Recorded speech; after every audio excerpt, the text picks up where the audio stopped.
Hello again from Berlin, where I'm welcoming Kathrin Anselm to our studio now. She is General Manager of the German-speaking countries, as well as Central Eastern Europe and Russia of Airbnb. Thank you for being here today. Thanks, Sophie, for having me. Do you remember your first experience with Airbnb? Oh, I do, actually. So I used to be an early adopter, an early user of Airbnb, and my first time was in New York. I rented a room in a 3-bedroom with an Airbnb host, and it was in Alphabet City, which is Lower East Side. It's a specific area in New York. And I was amazed, not only by the entire experience, but by the personal touches the host put to my room and how she prepared breakfast for us. There were other people staying as well, so that was an amazing experience. And then the other one is whenever I have the chance to travel to San Francisco, where the headquarters are, I stay with the same host on Airbnb. It's a family. They know me by now.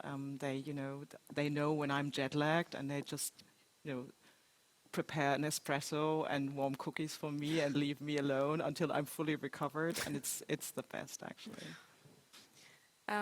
Airbnb is located in the travel sector, and as we all know, in the last few years, at the beginning of 2020, the coronavirus and the pandemic restricted the travel sector on the whole world. How did you get through this time as a company? Yeah, so first of all, it was probably the most terrible hit the travel industry had encountered so far. Just imagine, out of a sudden, overnight, your business drops by 80%. And we are deep in a crisis, and Airbnb also had to lay off 25% of its staff. But then, after a couple of weeks, the dust settled, and we realized that people started to travel again. They were just starting to travel very differently. They were looking for different accommodation. They stayed closer. And I think this is where Airbnb played out its really super force, and that is being very innovative, very adaptive, very flexible. We just, did everything to adapt to this new reality and just to get through this situation and this phase of crisis. And also, when you think of flexibility, we immediately turned to home office. Take Berlin as an example. The office was closed for an entire of 2 years. And we just made sure that everyone working from home was the most productive we ever could. We've basically seen everything in that pandemic, from 80% hit in the business to housing frontline workers during the pandemic with hosts on Airbnb, to leading the company to a quite successful IPO. That's how we actually made it through the pandemic to today. Yeah. And I think also a key learning from that time is, when times get tough, creativity and productivity explodes in a good way. And when you are in a crisis, stick to your core, stick to what you are best at, and that's what probably guides you best through these times. You said you had to be flexible and adapt.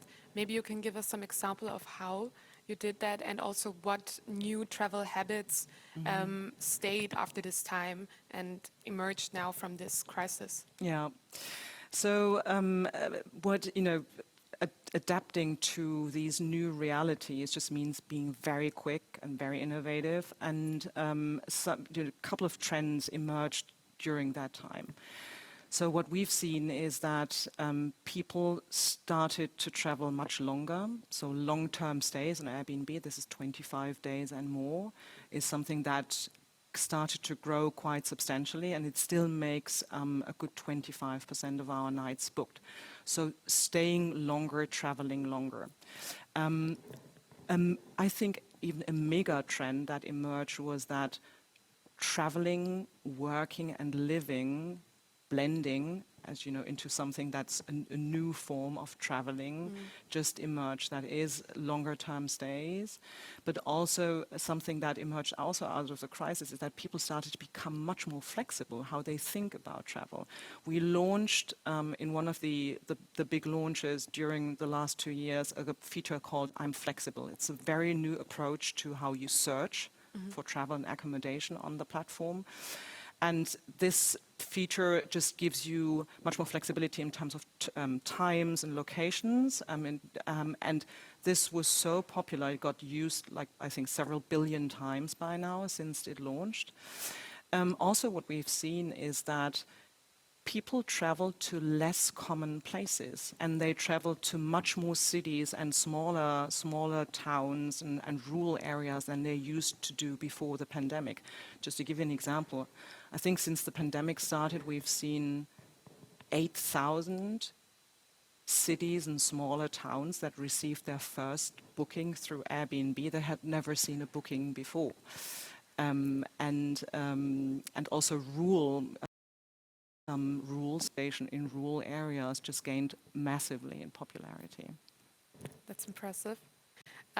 As you already said, there was also a shift to the home office due to the corona pandemic.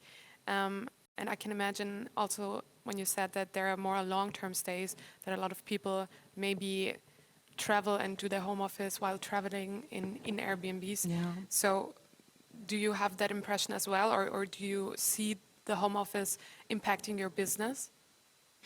So, as I said, we do see it in the way users use our Airbnb platform. They stay longer. They look for amenities like a stable Wi-Fi, or a workspace or a work desk with hosts on Airbnb.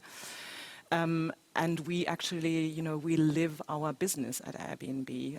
As I said, we closed the offices for safety reasons, and for example, in Berlin and probably globally, offices remain closed for 2 years. So basically, we had to make home office work, and it was an amazing time to gather learnings, how new ways of working actually can work.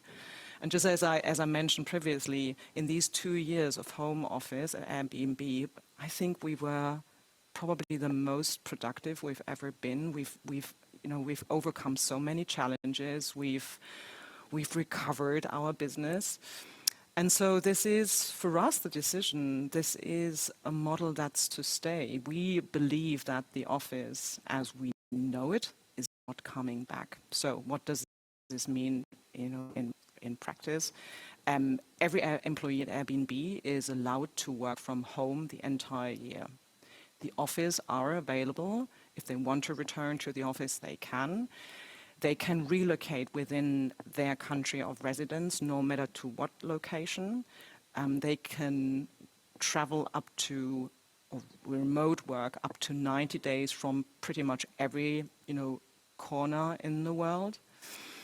And also what we think is the way this model works best is combining the best of both worlds. So working from home, but providing a space at the office that enables collaborative work, productive work, and is very, on purpose when you gather there for specific events. Also, the inflation is increasing everyone's cost of living at the moment all over the world. Do you see that development reflected in your business? So in general, I think at Airbnb we're lucky. Our business is pretty resistant to inflation. Why? So if you look at what we offer on the Airbnb marketplace, we have very good value for money for guests because we offer a broad range of accommodation across many price points. So, and on the other side, for hosts, it's actually a source of additional income, especially in times of crisis, when times get tough.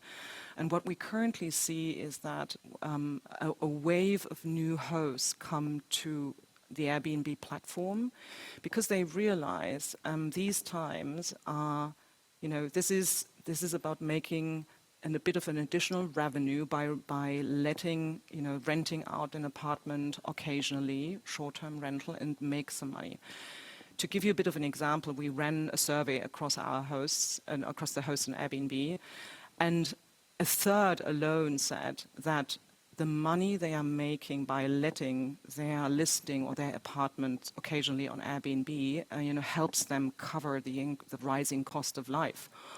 Half of them said it allows them to pay for renovation, the long-awaited kitchen or the renovation of a roof. So this is, maybe it's the time to start, thinking about becoming some form of an additional host, or being a host on Airbnb and doing something additionally. And ultimately, Airbnb got started during the recession. It was a time of crisis, and the founders weren't able to afford the rent of their apartment, so they started, building Airbnb. Back to the roots. Back to the roots, yeah. Not only the inflation and the coronavirus are only two of the crises in the last few years. So you have been through a lot. You are also the manager of Russia. How did you deal with the situation, Russia's invasion in the Ukraine as a company? Yeah, so both the Ukraine and Russia are part of the territory my team and I look after, which is a challenging combination in itself. So when the Russian aggression on the Ukraine started end of February, Airbnb stood up and said, we're committed to provide free short-term housing, so up to 30 days, for people fleeing the Ukraine, and we commit to provide this for 100,000 people. We do this through the sister organization of Airbnb, it's the Airbnb org, it's a non-profit organization. Actually, I have to say, I'm so proud and so grateful that 6 months after this announcement, on September 1st, we actually hit that target. We had housed by then 100,000 refugees.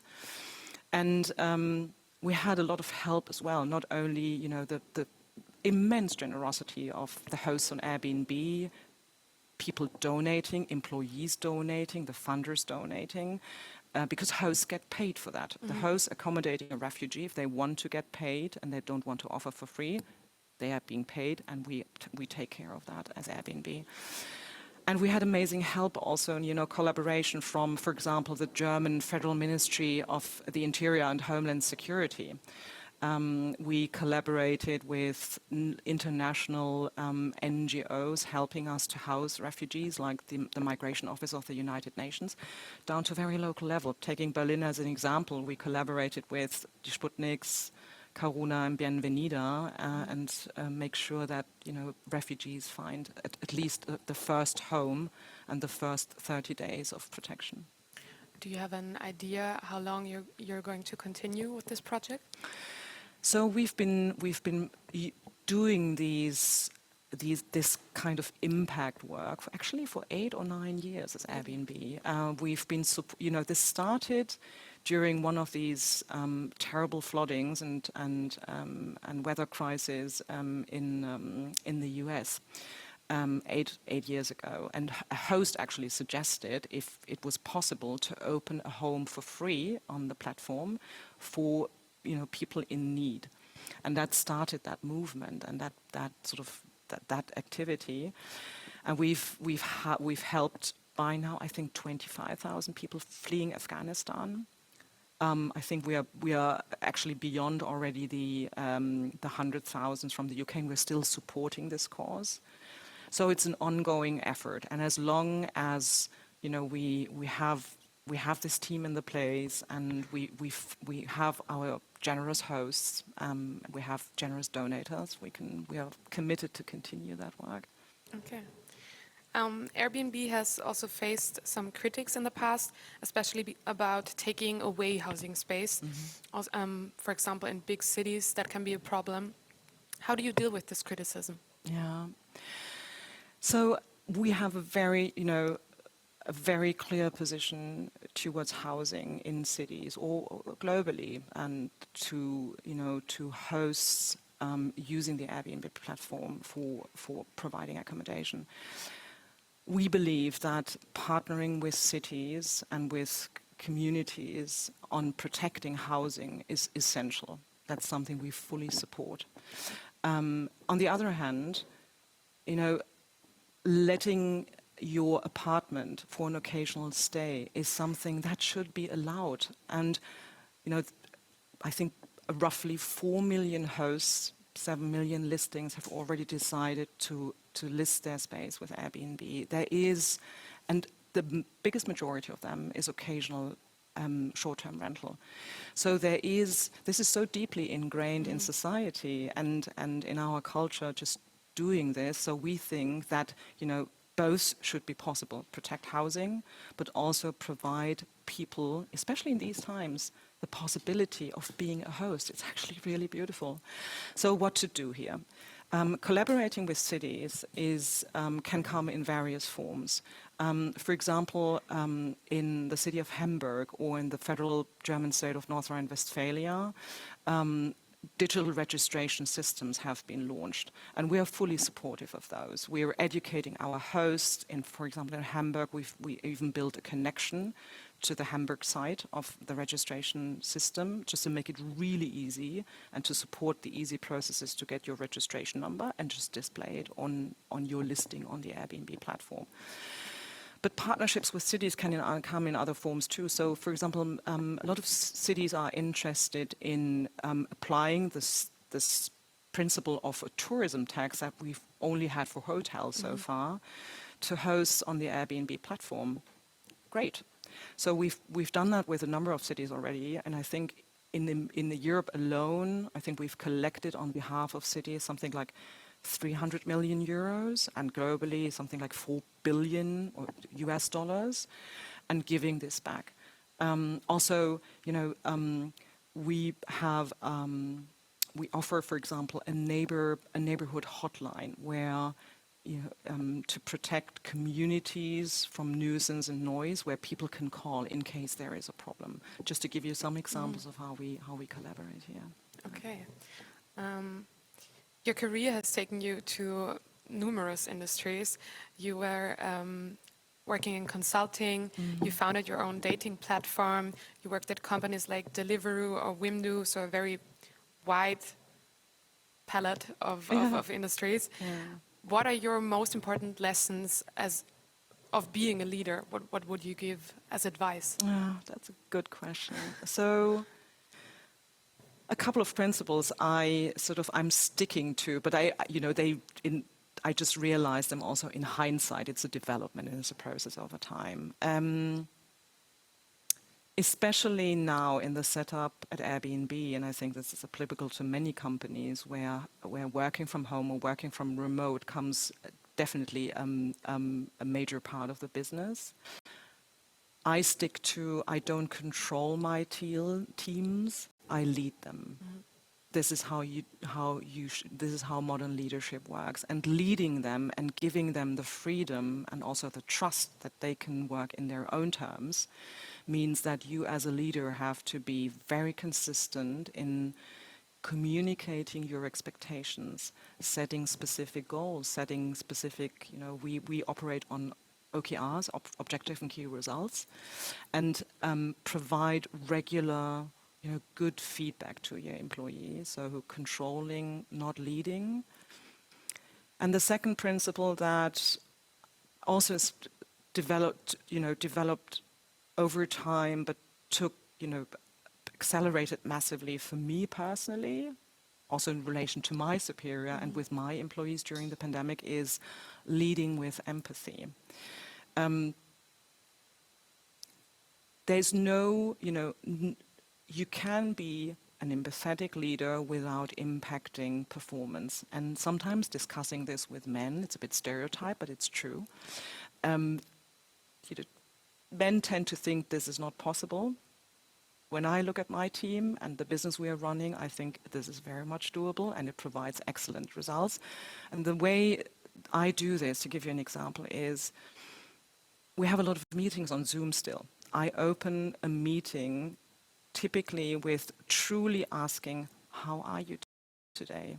Because it provides an opportunity and a safe space for my peer the person I'm working with or my direct report to say, you know what, I'm not really good today for the following reasons, but it feels good to be able to talk about it. And most of the time, it's such a relief for everyone that afterwards you're like, okay, we're good. We now know the grounds on which we start this meeting, and off we go. It's pretty much a relief. So this is something that resonates a lot with me in my leadership style. I could listen to you another half an hour talking about your experiences, but I'm afraid we've run out of time. So at this point, I have to thank you for being here, and I think you inspired a lot of our listeners and viewers today. Thank you so much, and I can only give that back, Sophie. You're doing an amazing job with Forbes Women's Summit, so thank you. Thank you.